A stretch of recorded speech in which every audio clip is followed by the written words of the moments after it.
Good evening. This is Mae Brussell in Carmel, California. It's tape number 454, August 17th, 1980. I refer to it by tape because many people subscribe to these tape cassettes, and they've been going out by weekly or monthly subscriptions, and some people order them for a half a year ahead or more, and they keep up with the news that way around the country. I did receive a call from Florida this week. One lady wanted to know about the Iranian crisis and the hostages and the Jack Anderson commotion that he was causing by saying that Jimmy Carter was about to invade Iran before October, just before the elections. This woman has been in telephone conversation with Bonnie Sauter and has been very active in the hostage situation. I asked her where she got my name, and she said from John Anderson's secretary from his campaign group. I said, the people in Florida, where you are, in Pompano, Florida? She said, no, Washington, D.C. They have your tapes, and they're fans of yours. Of course, I asked, why don't they use my advice on foreign policy? And the answer was, well, you can understand why. I do, indeed. I also got a letter from a woman in Michigan, Pontiac, Michigan, addressed to Mae Brussell, General Delivery in Carmel.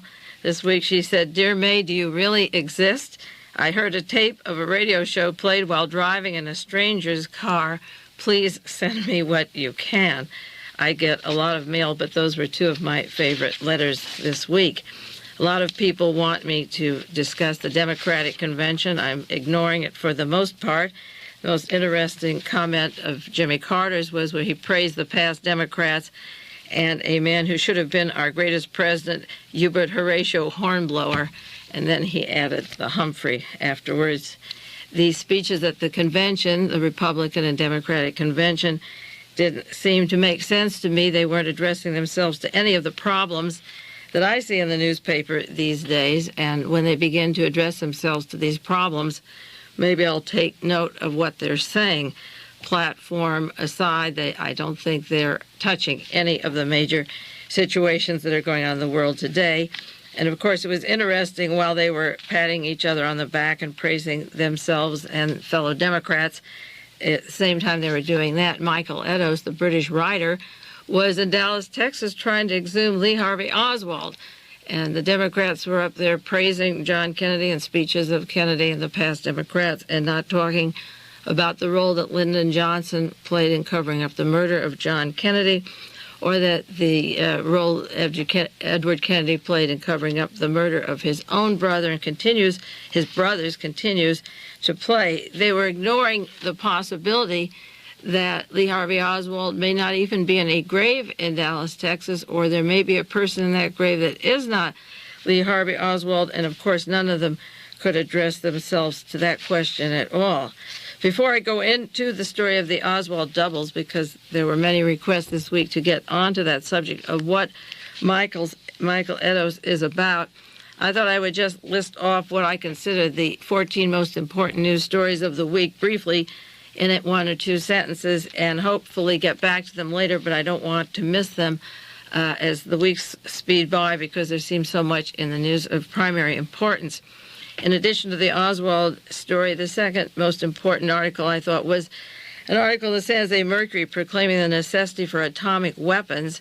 It was signed by D. Arago of Salinas, that is the lettuce grower, well-known Stephen D. Arago in Salinas Valley, praising the necessity for atomic weapons and the decision to escalate atomic warfare, and at the same time that he was signing this article in the San Jose Mercury, and I read that, I reached to my files of December 1975 on the expose of Mr. Ducote of Ronald Reagan and Reagan's Secret Intelligence Army, which is larger than the FBI, but which reports the FBI, which includes money from Mr. D. Arago in Salinas, and money is sent from Sun Oil Company in Philadelphia. I've mentioned them on other tapes and radio programs, and money from Randolph Hearst to provide burglaries for Cesar Chavez's office in 1968 and Saul Alinsky's office, Ramparts Magazine, and so forth.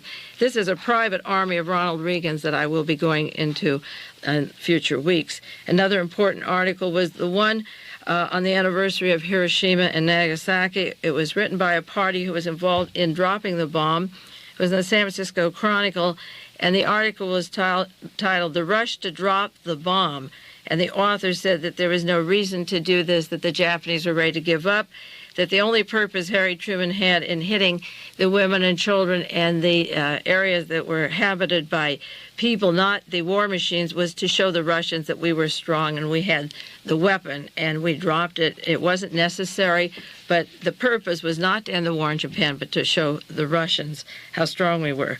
Another story about the Atomic Energy Commission admitting they lied to the U.S. citizens about tests in the 50s and 60s in Arizona and Utah that have been causing cancer, leukemia, and other diseases, and admitted that they purposely lied and covered up the documents.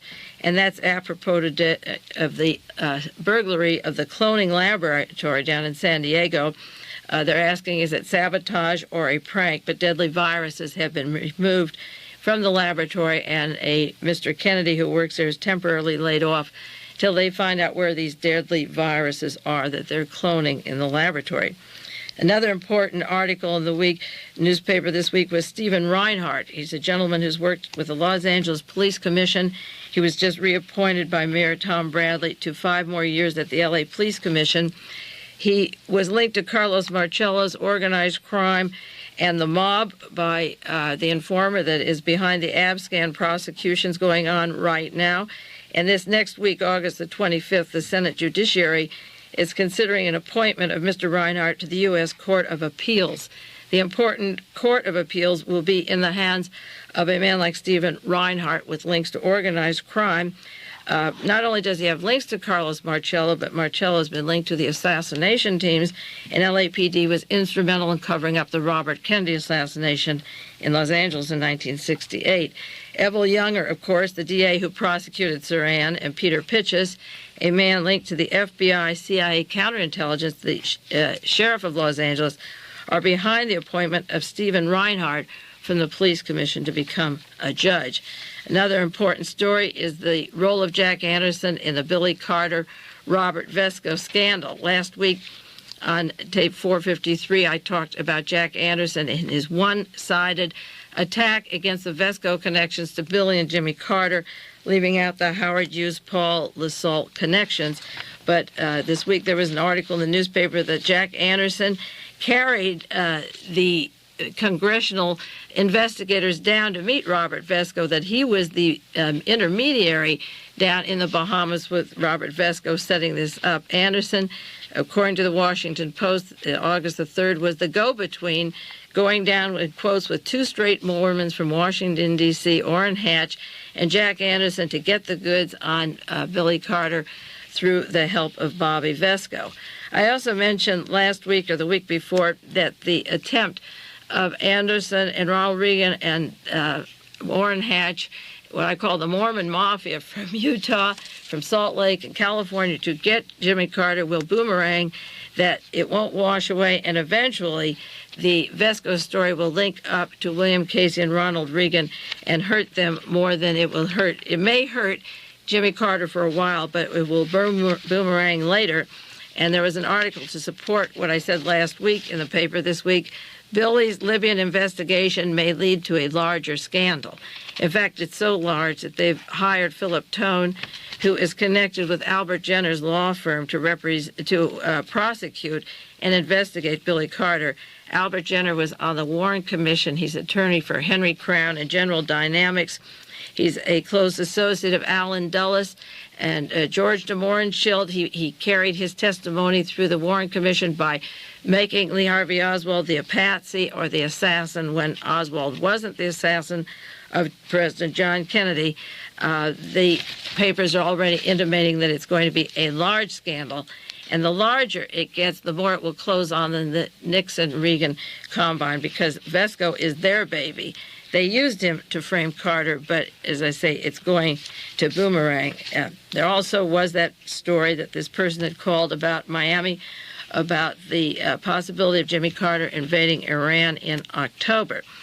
Jack Anderson's interest in that story went down to hear her tapes and to see what information she had about that from Iran. There is a possibility that this was in the offing, and it would be logical for Jack Anderson to stop it at this time. Mr. Brzezinski, who runs the National Security Council, would be out of office if Jimmy Carter loses the election. And Mr. Brzezinski is instigating the attack against Iran at this time and keeping the situation hot instead of cooling off or apologizing for what transpired earlier with the Shah. Now, once Jimmy Carter's out of office and there are plans to invade Iran, Jack Anderson will keep quiet because his team will be in the Pentagon and they'll go full scale into Iran. It's only because he's afraid Carter will pull it before his team gets into office that he's stopping the invasion plans now. I've done many broadcasts on the tape cassettes about Irv Davidson, the public relations man in Washington, D.C., and have mentioned him on KLRB. Since I've been back, the Washington Post has a fascinating story this last week on Irv Davidson, the lobbyist, the con artist, the diplomatic middleman. It uses the quotation that he threatened, I told the FBI not to play super agent with me. Look at my diary. I represent the National Security Council. And he threatened to blackmail the government if they pin him on the abscam indictments. He's involved in an organization called International 6 Incorporated, headed by Major General Brent Snowcroft, who had Brzezinski's job when Gerald Ford was in office, and it represents the wealthiest families in Oman, and it's an anti-Israeli organization, virulently anti-Semitic, representing Coca-Cola subsidiaries in Oman, baiting them with businesses. He's a public relations man who's worked with Clint Murchison, Jimmy Hoffa, the assassination teams with Richard Nixon's gang, Gerald Ford. Irv Davidson is one of the most important links of the Pentagon to organized crime behind all of the murders, and I'll do more on him later. But I'm going to pass that up and stay with the Oswald doubles after I run down a few of these important news stories. Also, the Billy Carter investigation goes into Saudi Arabia, and that's another subject I want to go in, is the Saudi Arabian contacts of Jimmy Carter and the plans with the PLO of what they are to do to Israel when the election is over. The New York Times has an interesting chronology this last week on Billy Carter from September 27th, 1978, until things became very heavy, July 30th, 1980. Those 2 years were spent entrapping a man from Plains, Georgia, with a minimum of education and sophistication, taking him overseas, offering him millions of dollars, tied up to an oil deal, and entrapping the family of the President of the United States in a scandal that involves major policies, National Security Council problems, and Billy Carter got trapped. He took the bait and he fell for it. Another important article, series of articles this week that I'll get back to on the Drug Enforcement Agency, both in Bolivia and in the Sicilian Marseille connections. The Drug Enforcement Agency is dropping their scale of men down to minimum and allowing a massive importation of narcotics to flow into the United States, which is what Jimmy Carter allowed as he was President of the United States in this past term. Forgetting all the other matters of oil, war, minerals, and so forth, the basic problem here that is never discussed on the radio talk shows or in the newspapers is the narcotic war of the candidates running for office and what is to be gained and lost by the people who've put these men into office in the profits of the narcotics, which run into the billions of dollars. These men are not President of the United States just to represent the wishes of the majority of the people in war and peace. Men like Richard Nixon, this man in particular, had endless links to organized crime, the mafia. They all profited in the Bahamas, Costa Rica, all over the world, Marseille, you name it. And in our streets and the ghettos and the cities are completely filled with heavy narcotics and narcotics traffic, and then the necessary law enforcement to catch these people in the jails being crowded. And men like Richard Nixon become multimillionaires, or Lyndon Johnson. As Johnson said shortly before he died, we're involved in a murder incorporated in the Caribbean. Not Russia or China or anybody else, but we are involved in that. Important link of the new military junta in Bolivia are their connections to Santa Cruz County. And KLRB goes to Santa Cruz County. I said years ago, and I've been on the radio 9 years, that the murder of Dr. Oda, the dentist, and his family was a drug war, a drug murder, and involved a patsy named John Frazier, who is now serving time in Folsom and corresponds with me regularly. The murder of the Manson family was linked to the Oda murder, and the Manson people were linked to the Pentagon and narcotics traffic going from Miami across the country and up to Santa Cruz. And sometime I'll do an entire show on that. But this week, the Bolivian Santa Cruz County connections were in the newspapers and on the air. Another important appointment in New Jersey, Martin Danziger from the Treasury Department. He's just been put on the Casino Control Commission. They didn't take somebody from New Jersey at the height of the ab scam problems. They've taken a man from Washington, D.C., who worked in the Treasury Department, was in the LEAA, and worked at the Internal Revenue at the time that Gerald Ford brought G. Gordon Liddy and Mr. Caulfield and the assassination teams into the alcohol, tobacco, and firearm branch of the IRS. Those were the teams that were hired to kill Cesar Chavez and other leaders and were stopped at the time just prior to Watergate and during Watergate. The assassination teams were under these branches of the government, and at the height of these ab-scam investigations and trouble in New Jersey, they brought in Martin Danziger to be on the Casino Control Commission, which is like having Judge Reinhardt on the appeals court in Los Angeles. Another important article this last week from the London Times. A friend has been taking London Times regularly every Sunday and has offered me the copies, and I haven't been taking it. I couldn't afford to take all the papers I want, but the last few weeks have had amazing articles, and a long article I'll share with you soon on the Sicilian-Marseille connections and the Middle East narcotic traffic, the string of murders, how it's affecting the United States. And then, of course, an important article on unleashing terror on the right, an article, The Link of Bombing in Italy with Air Explosion, and another article in Barron Report, Italy's Terrorists, and another article in the Associated Press, Worst Yet to Come, Terrorist Escalation. And the thing that all of these articles have in common is that they link to those names I gave you on KLRB before, a George Corcola, Frank Turpel, Samuel Cummings, the Central Intelligence Agency. It is the absolute proof that the terrorism we're seeing from the so-called left has been funded by the Defense Department and the CIA all along. They're now admitting that the bombing in just a few weeks ago or last week in Italy, where 86 people were killed, and an airplane crash where 80 were killed, were done by the extreme right-wing group. This was typical of the Croatians, the Ustashi, Adolf Hitler's gang. The terror on the right spread so much chaos and harm and anxiety among people, and if possible, they could pass it off as the left. The article on terrorism in the paper, this morning's paper, referred to such terrorism as the SLA, which only had 3 members. They've reduced it. They've left out Colston Westbrook of the CIA, who formed the Black Culture Association, and the links around Patty Hearst, Emily William Harris, and Angela and Gary Atwood all linked to the narcotic squads in Bloomington, Indiana.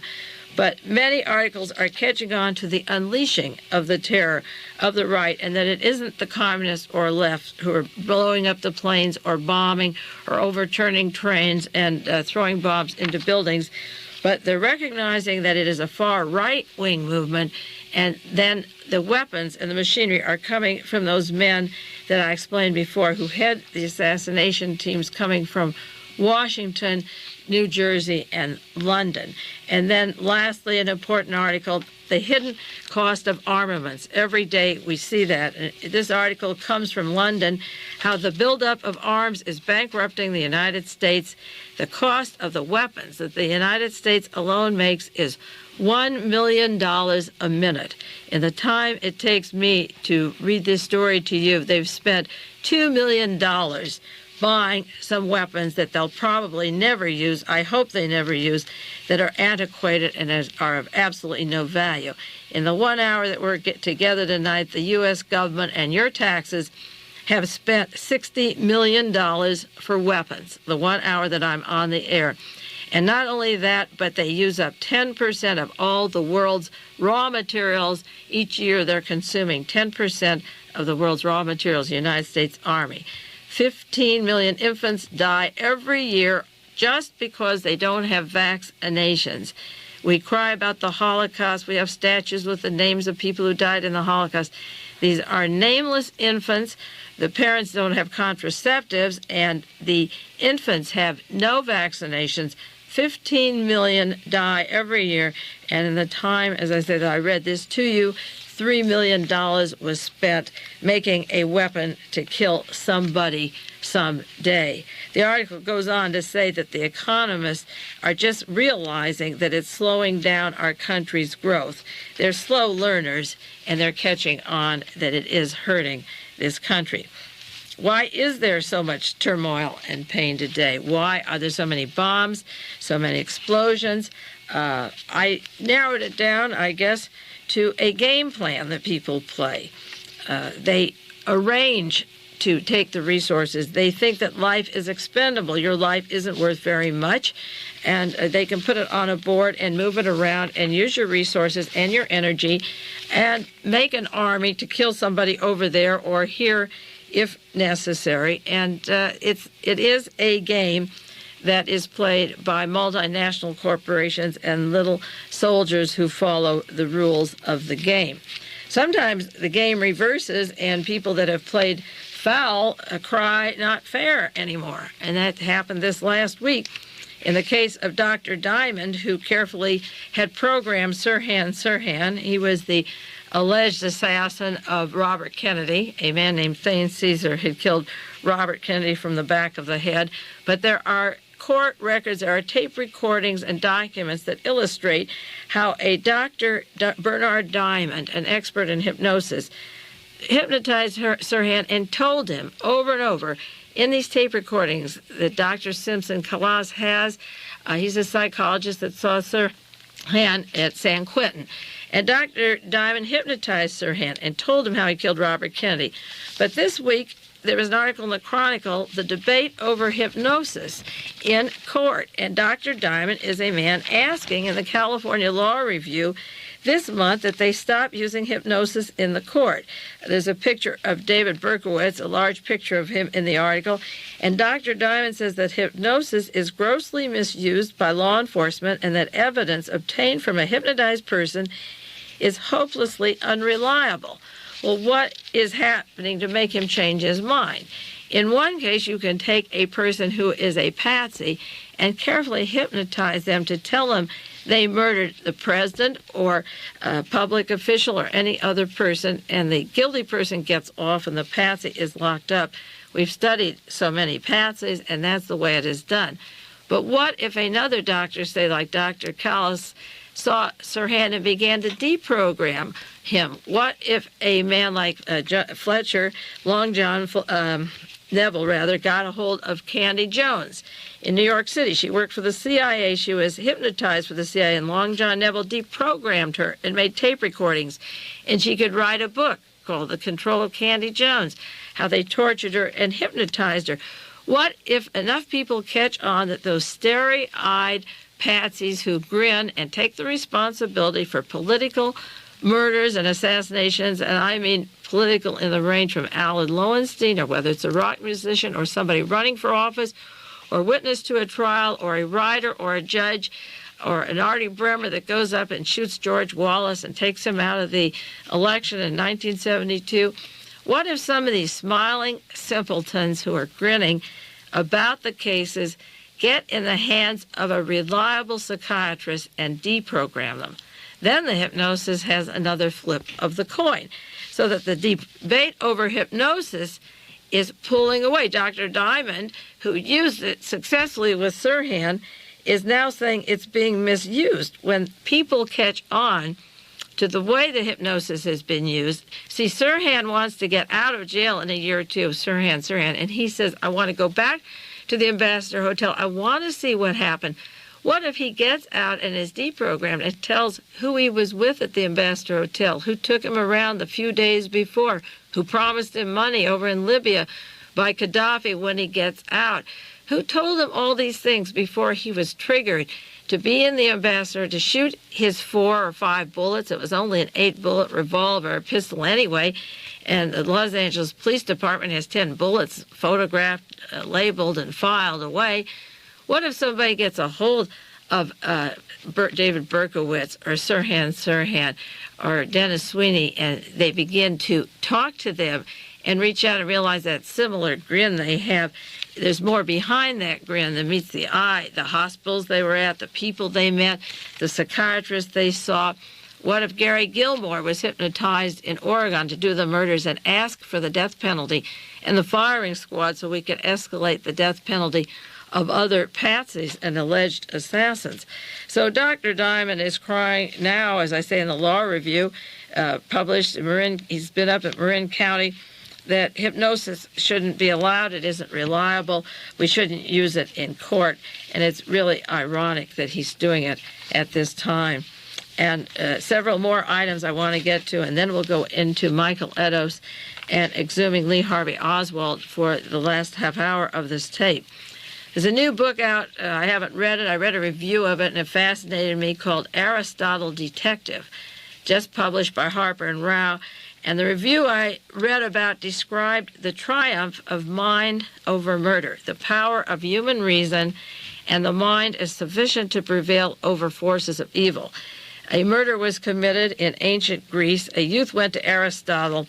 Aristotle assisted in untangling the web of what is described as deception and elicited the true facts in the case. The review of the book said the work, in quotes, the work of the mind is the best and most effective remedy against evil that mortals are given. Let your mind enter the game. The Athenian detection became a game of the mind, and it was played for high stakes, for saving a life, for avenging a death, and for restoring the good name of a family under suspicion. Maybe my being a philosophy major at Stanford and being able to study ethics and study logic and reasoning and deduction was something that allowed me to study murders and assassinations. The farthest thing from my mind, and maybe the farthest from yours at this time. There are many young people listening to these broadcasts who are not familiar with the names that I throw out. There's many older people that aren't familiar with them either. If they're not used to my tapes or broadcasts, they can get back tapes. They can write to me for bibliographies of each broadcast, the sources of information. But when you open a newspaper, you start at that point. I mention that every week. And you work forward and get to know those names. If the subject is interesting to you, use your mind, go to the library, look up the indexes, and start at that point. When Jack Anderson publishes an article and mentions Robert Vesco or John Mitchell or William Casey, he doesn't tell you every day in the newspaper who they are. He assumes that you know, or that you will care to know, or that you will remember those names, and that they will ring some bells in your head later, and you will make connections and maybe save the articles. And that's what you're supposed to do if the subject interests you. Save the articles and learn the names. And life is a game, and survival is a game. And solving these crimes requires a lot of time, even crimes against you. On 60 Minutes this evening, they did a rerun of the spreading of germs in San Francisco and death and disease caused by Army experiments.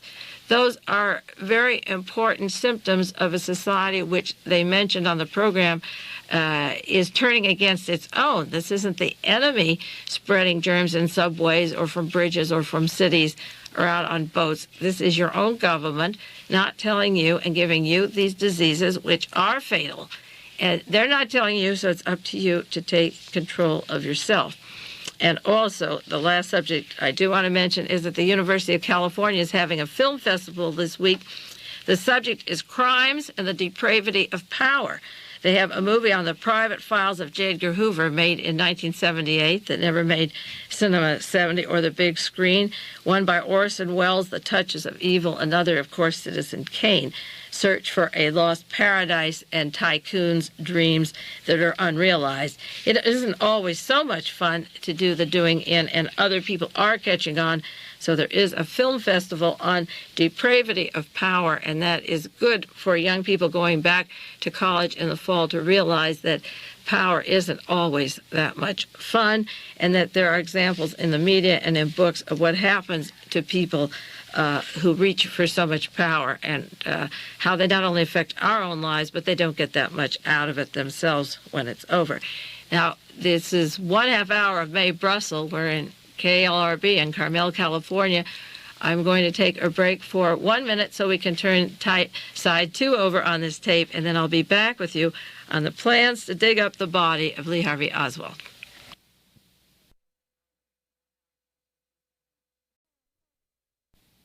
I was very surprised to start reading the newspaper this past week about the plans to dig up the body of Lee Harvey Oswald at this time.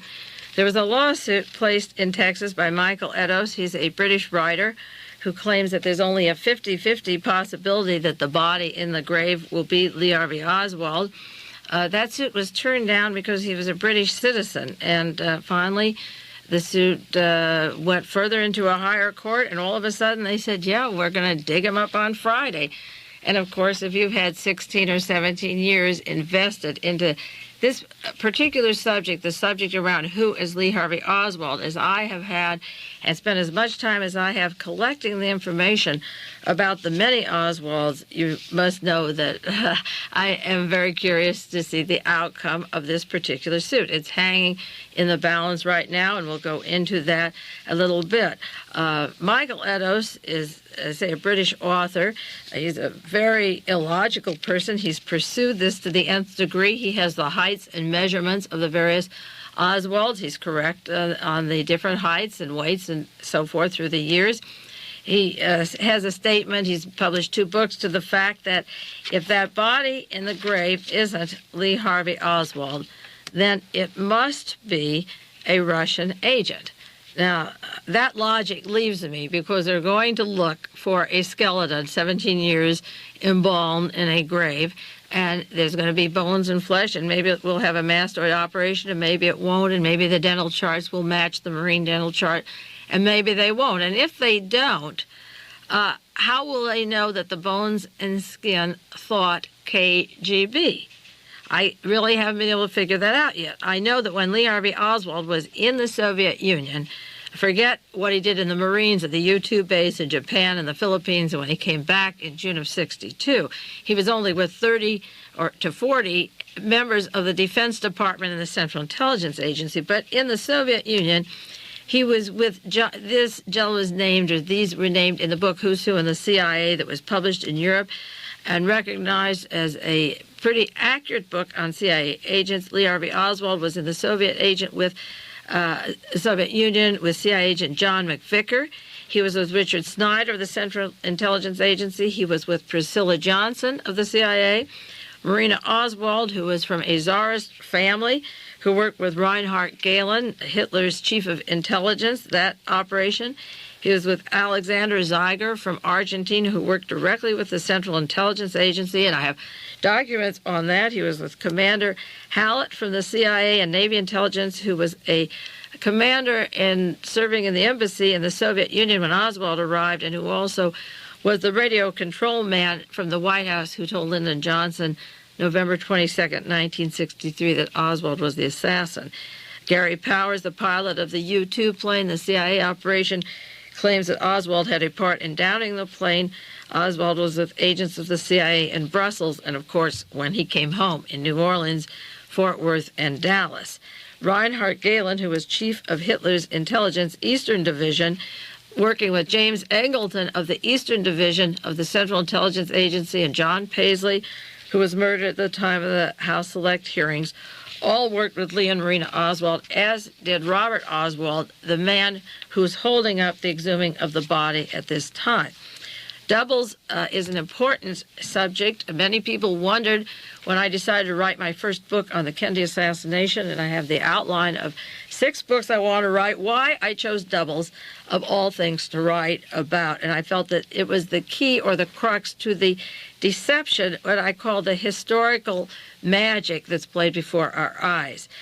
What if the Romanov family didn't perish in Russia and were allowed to leave the Soviet Union and in return for Lenin going back to Russia? There's many books on this. How did they affect the economy, the banks, the money, the investments they had in Siberia, Alaska, the Midwest? Where are the pretenders of the throne? Are they waiting in the sidelines? What if Adolf Hitler didn't die in the bunker? I've done tapes on Hitler, and I've done many radio shows and tapes on the Romanovs. What if he went to Argentina and Antarctica? Did he affect Argentine invasion policies like going to Bolivia now or Brazil. No, he's not doing it now, but the network was set. Uruguay, Paraguay, Chile, Haiti, Dominican Republic, Costa Rica, Mexico. What if Hitler was very much alive with Martin Bormann and Joseph Mengele and Otto Skorzeny and all the others? What if Howard Hughes was murdered and buried in 1972, as the Gemstone file says, and I've written articles on that, and Vance Cooper was kept and buried in that unmarked grave in Texas? And what if Lee Harvey Oswald was allowed to leave Dallas, Texas by the CIA, FBI, Navy intelligence and flown to Boca Raton and then down to Brazil? What if that did happen? What if a double is paying his dues and his patsy? There were so many doubles of Lee Harvey Oswald in the Texas School Book Depository. There were 3 the day John Kennedy was killed, and also one did leave town, and we know one was dead. Earl Warren knew one was dead and buried because the minutes of the Warren Commission, this was January 21st, 1964, I'm sorry. It was in January, before they had one single witness testify before the Warren Commission. He brought up the minutes of the meeting under Roman numeral 2, item H. Everything is very systematic. The minutes of the meetings that came out of the National Archives. Chairman Earl Warren, who was Chief Justice of the Supreme Court of the United States, brought up the subject. He says, let's talk about the remains of Lee Harvey Oswald. Now, that situation is that this man is buried in a cemetery, and it takes officers around the clock to watch him and see that they don't come in and exhume him and do something to further injure this country. So in order to save that expense, we should exhume him and cremate him. This was Earl Warren. And Richard Russell from Georgia said, do we have the jurisdiction to do that? And Earl Warren said, well, the question may arise as to something on that body now. I don't know what it was. Maybe it's the course of the bullet, and it could be something else. We shouldn't want it disposed until our report is made, so we'll seal it up, unknown to anybody. No one will know where it is. The wife would consent to it, and then they would cremate it shortly after they finished their report in September 1964. That's why Michael Eddowes says there's a 50-50 chance that there may not even be a body in there, because the Chief Justice of the Supreme Court ordered the cremation of that body before a single witness was called, before the Warren report was written, or even the murder of John Kennedy was investigated. The Warren Commission got together, issued their report in September, but this was in January, my daughter's birthday. They had a meeting. Let's dispose of Lee Harvey Oswald. I have done past tapes. In October 1977, I did 1 hour cassette on a transfer of Lee Harvey Oswald in the jail, the use of doubles. I did another one in 1977 on exhuming Lee Harvey Oswald and these cremation orders, more in detail. In January 79, I did another radio show, and these cassettes, as I say, are available. Exhume Lee Harvey Oswald, Going into the Suit by Michael Eddowes, and another one in 79 on the Oswald double, namely Larry Crawford, who worked for Jack Ruby for the National Security Agency, who was one of the Oswalds that got into Mr. Whaley's taxi cab. The Warren Commission thought, even on their own memos, they said, let's check out Larry Crawford, who worked for Jack Ruby, because he resembles Lee Harvey Oswald, and they thought he was in the taxi cab. Now, just recently, there was a new investigation into the murder of John Kennedy, and G. Robert Blakey was the chief counsel for the investigation. I quote him many times.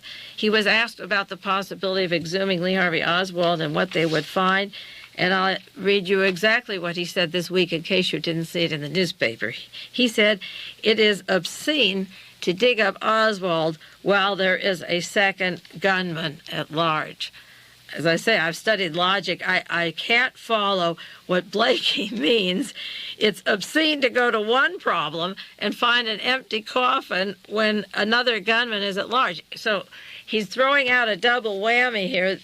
The second gunman is around somewhere, and he thinks it's obscene to dig up Oswald. I should think it would be very reasonable to find out who's in Oswald's grave while they're looking for another gunman. As long as you're going, you may as well go for broke and look at every problem from the beginning, point A, and start all over. Now, because Chief Justice of the Supreme Court, Earl Warren, began his commission meetings before the witnesses were called on destroying the remains that were in that coffin because something there would embarrass this country, I hardly believe that Michael Eddowes' contention that it was a KGB man would serve Earl Warren's purposes. You'd have to say that the doctors that did the autopsy, that the doctors at Bethesda Hospital, that the Warren Commission, that Allen Dulles and James Angleton and the CIA and Lyndon Johnson were all KGB spies covering up a KGB agent, because if there's a national cover-up of the murder of the president and the Chief Justice is part of that conspiracy to destroy those remains before he even knows how many Oswalds there are, then either the entire government's run by Russia or the remains that are there or are not there belong to the Central Intelligence Agency and the Defense Department and not to the Soviet Union. Another illogical quotation this week, Melvin Belli, the attorney for Jack Ruby. Also, I've mentioned on other shows the attorney for Hell's Angels and for Nazi Gestapo member Errol Flynn and Mrs. Hermann Goering, the widow of Nazi Hermann Goering. Melvin Belli worked with the Warren Commission. He's the attorney that wouldn't let Jack Ruby on the stand to testify because he said Ruby might incriminate himself. Said this week when asked about the Oswald body, "I can't imagine Russians hiring Lee Harvey Oswald or Jack Ruby. They are not that dumb." Melvin Belli is right. The Russians aren't that dumb, but the United States government is that dumb. We've made every other blunder, and the fact that Ruby and Oswald were hired by the United States government is a truth. The fact that the Russians wouldn't touch him with a 10-foot pole is also true. Nobody in a Soviet jail would pass out a message such as Jack Ruby did. He sent out little pieces of paper pieced together and sold at the Waldorf Astoria Hotel, where the collector of autographs has a shop, saying that Lyndon Johnson was involved in the murder of John Kennedy. I doubt if any Russian in a Soviet jail would pass out a slip blaming the president or the head of Russia for a murder in Russia. They're not that dumb. The undertaker in Texas has also been quoted as saying the body should be in great condition because I gave it extra embalming fluid. Well, that's great. I don't know what extra is or how much, but they're going to have trouble getting to the grave also.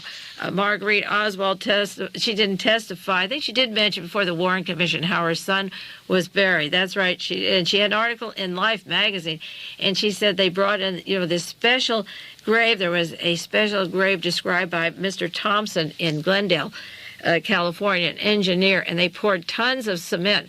Marguerite commented on the fact that my son is buried under tons of cement, and the Warren Commission was concerned that they had guards around the clock. He was indeed in a specially built coffin, and an article in the newspaper just this week regarding the exhuming of Oswald said they're having difficulty getting to the grave. He's buried in a special coffin, this is a direct quote, with steel around it. Thousands of pounds of cement. They should have said thousands and thousands of pounds of cement. He's put there so that nobody could ever get to that grave. Somebody must have anticipated this day. August 17th, 1980, a quotation from Mr. Pittman, the attorney for Michael Eddowes. He has spent weeks working on a precise military-type operation to drill through a thick metal plate covering the Oswald grave, and then they have to chip through tons of concrete surrounding a vault and rush the coffin to the Institute of Forensic Scientists in Dallas, where a team of nationally recognized medical and dental experts is waiting for a verdict in this matter. Now, Earl Warren intimated that he had to suppress what he knew about the assassination of John Kennedy and lock the information in the National Archives for 75 years for national security. It could be that the people in Dallas, Texas will be forced because of national security to cover up this story. They'll say at the time of the Iranian crisis and the hostages there and the world torn asunder with all these coups, we can't afford to embarrass the United States. If we couldn't afford to embarrass the United States in 1963, we're in much worse shape around the world right now than we were then. So it's much more difficult. Our credibility with our allies is down to zero, and our enemies are ganging up. So that national security will be mandatory if we don't want to look totally ridiculous. So the outcome of this decision, of course, depends upon the courts, and a lot of it's in the hands of Robert Oswald. Marina Oswald, the widow of Lee Harvey Oswald, said, "Go ahead and exhume the body, even though for myself I don't have to have proof of the identity. I chose this uneasy road. No matter which way it goes, you will be ridiculed." I don't know why she would be ridiculed if it's Lee Harvey Oswald, but Marina Oswald might be ridiculed if there's nobody in the grave or if it's not Lee Harvey Oswald. She says, "Through the years, there's more and more mystery surrounding the assassination," and she added, "I didn't even get paid for signing the exhuming document, the exhumation document," she added. This is quite a sacrifice for Marina Oswald. She was almost literally stuffing her bra with money from Earl Warren while she testified at the Warren Commission. He was really crazy about Marina, and she came out of the whole thing really very rich. So she has to offer this time. She isn't getting paid to sign the paper. But Marina has worked very, very closely with Robert Oswald ever since the day that John Kennedy was killed. Robert was receiving microdotted letters from Lee when Lee was in the Soviet Union. They both worked with the military intelligence. They stayed far away from Marguerite Oswald, the mother and the mother-in-law, because the minute Lee was arrested, she said, "My son worked for the United States government. I want his name cleared. He's an employee of the government." So Robert and Marina disassociated themselves from Marguerite because she was just pulling a Martha Mitchell and blabbing too much. Robert Oswald, as of this date, has blocked the order. Monday, we'll see what happens and go on from there. The attorney for Robert Oswald is a Kenneth Campbell, who works in the office of another party who represented Marina Oswald before. So there's a little conflict. Mr. William McKenzie is the law office that represented Marina Oswald after the assassinations, and Kenneth Campbell, the attorney for Robert Oswald, is a law partner of McKenzie. He came in after Marina didn't need the services of McKenzie anymore, but the two of them are using the same law office. As I said, Michael Eddowes says there's a contention, a 50-50 chance that the person buried in the grave is not Lee Harvey Oswald. What kind of work have I done on the investigation of the double Oswalds in the past 16 years? I've collected every document or piece of testimony or book, books and articles on the doubles, and put them into chronological order, and came out with a pattern of what I called Oswald 1 and Oswald 2, and who was providing the information. When Lee Harvey Oswald was in one place, other persons, 3 to 5 different people, I know of 5 particular ones, but they wove in and out, were impersonating Lee Harvey Oswald at the same time that he was in another city. And the purpose was to make a man named Lee Harvey Oswald the patsy for the assassination of the President of the United States in order for the escalation of the war in Vietnam, in order for Richard Nixon to become a president, the selected man since 1946. Oswald I worked in the Marines 3 years. He was trained in radar and electronics. He worked at the Atsugi Air Base in Japan and in the Philippines at the U-2 flight bases.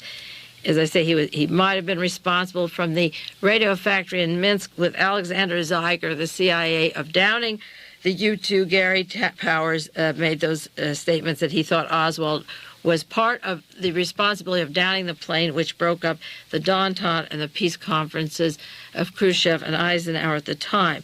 Oswald I, Lee Harvey Oswald, the agent of the government, was married. He had 2 children. He had been an FBI informer since 1962.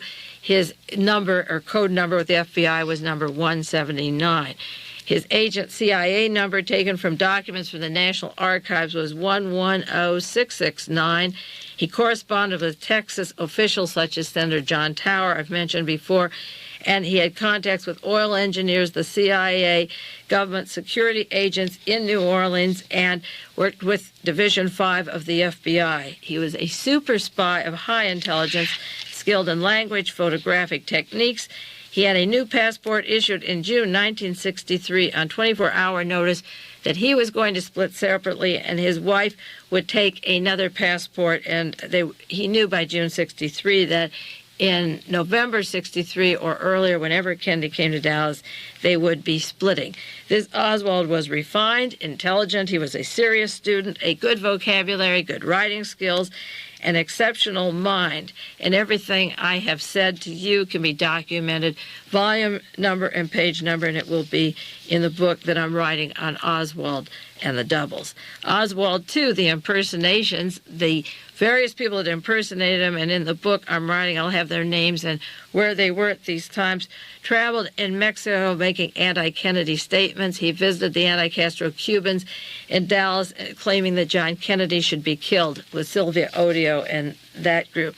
He was noticeable in Illinois, where an assassination was to take place. He appeared at a furniture store in Dallas, Fort Worth. It was actually in Irving, Texas, shortly before the assassination, saying he was going to need money and furniture, and he had to have a gun shop. He was at a gun shop getting a scope attached to a long rifle.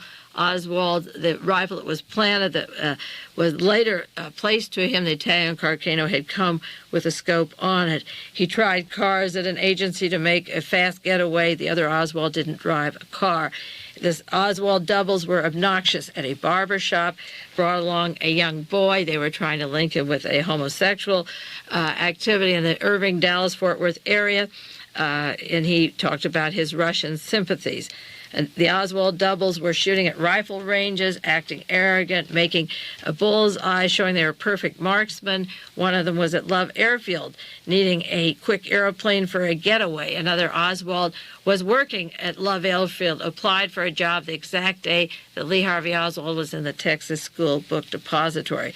One cashed large checks at a grocery store in Irving, Texas. The other one didn't have those kind of checks or money coming in. The doubles were photographed in front of the Russian embassy in Mexico. One was that large, fat Oswald that is well known among the articles of the doubles, and one was obnoxious at the Cuban embassy in Mexico. Those were people impersonating the Oswald to create the story of a man who could shoot well, who had a good rifle, who traveled with homosexual companions, who was going to get a lot of furniture, who had a lot of money. He was at the rifle range. He was getting airplanes for getaways. These Oswalds were creating the personality that the Warren Commission selected to describe Lee Harvey Oswald. It was a very schizophrenic book. These 26 volumes that they printed were completely split down the middle. On the one hand, before the assassination took place, people that knew Lee Harvey Oswald in the service and at work, and the secretary that he went to type up his memos when he came home from the Soviet Union, was sure he worked for the intelligence community. A man at the printer lab at Jaggers, Chili Stovall, knew that he worked for the intelligence community. On the one hand, the government printed all the information on the Oswald, the agent. On the other hand, they printed the subterfuge. Now, as far as the Oswald doubles in the jail at the time of the assassination, I have an FBI report dated November 23rd, 1963. That was one day after John Kennedy was killed, and Oswald was interviewed by Special Agent Manning C. Clemens. And he saw him in the police department. Oswald was 5'9". He weighed 140 pounds. He had medium hair, blue-gray eyes, and they gave his Social Security number, his draft board number, and his armed services number. Several days later, November 26, 1963, this was exactly 3 days later, the Secret Service wrote up a report on Lee Harvey Oswald and their examinations in the Dallas jail. The FBI had him 5'9" on their report, November 23rd. When the Secret Service wrote up their report, he was 5'11". The FBI had 140 pounds. The Secret Service had 150 pounds. The FBI report had medium brown hair and the hair length, and the Secret Service report had receding hair and different description of the hair. So that Lee Harvey Oswald was examined and written up by two branches of the United States government in terms of height and weight, the reports were written several days apart, but he was examined by two different branches, and they turned in their reports, and they had two different people then. That will be in the book that I'm writing about the doubles, that there were three or more in the book depository. One, Lee Harvey Oswald left the back of the building, and James Worrell saw him. And that's the witness they used before the Warren Commission to say he left the building and got onto a bus and into a cab and went to his rooming house. The other, Lee Harvey Oswald left from the front of the Texas School Book Depository. When a car honked, he ran down the grassy knoll, got into a white station wagon, was seen by Sheriff Roger Craig, who then went to the police department in the afternoon and interviewed Oswald. And Oswald said, yes, that was me. I got into the station wagon. It belongs to the Paynes, but leave them out of it. I don't want to get them involved. The whole chronology of the days of Lee Harvey Oswald, from the moment John Kennedy was shot until Oswald was shot, I wrote for Irving Wallace in People's Almanac #2. If you have that book or get it, it's a paperback.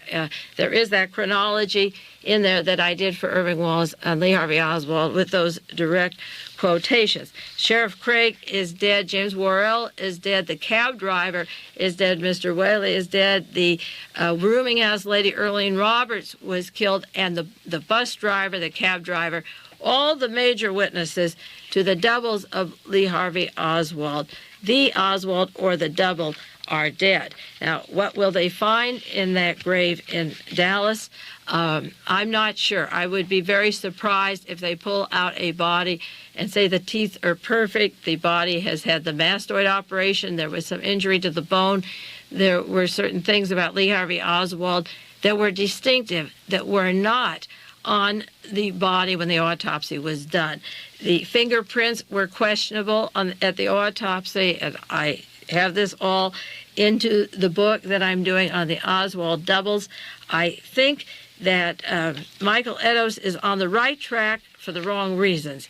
He thinks that if it isn't Oswald, then it has to be a KGB Russian plot. I don't think anymore that will really sell in Peoria. I don't think anyone can accept that explanation.